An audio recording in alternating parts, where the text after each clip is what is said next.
শতপুস্তক দানঞ্চ গীতায়া পকরতি য সজাতি ব্রহ্ম সদনম পুনরাবৃত্তি দুর্লভম।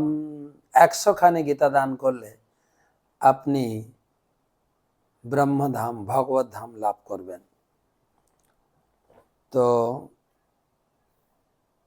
55 শ্লোক। ভক্তিয়া মাম অভিজানাতি যাবান যস্যাস্মি তত্ত্বত ততো মাম তত্ত্বতো জ্ঞাত্যা বিশতে তৎ অনন্তরম। ভক্তিয়া মাম অভিজানাতি যাবান যস্যাস্মি তত্ত্বত ততো মাম তত্ত্বতো জ্ঞাত্যা বিশতে তৎ অনন্তরম।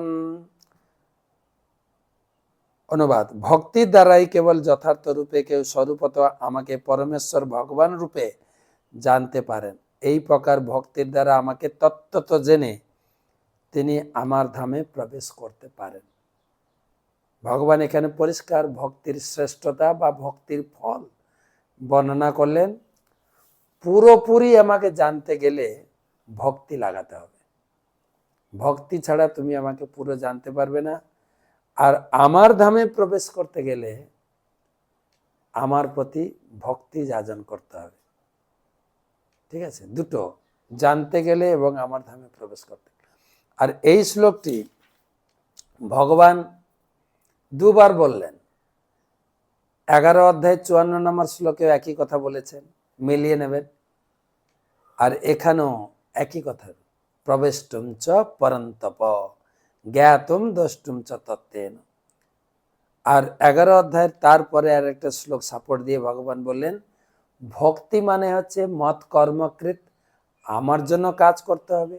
মত পরম, আমার ভাবনায় তন্ময় হতে হবে। মত কর্মকৃত মত পরম, মদ ভক্ত, আমার ভক্ত হতে হবে। এবং মদ ভক্ত সঙ্গ বর্জিত,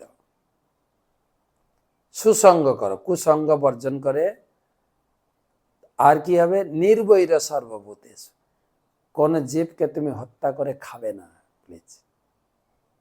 এই গুণগুলো থাকলে আমি তোমাকে আমার ধামে নিয়ে যাব।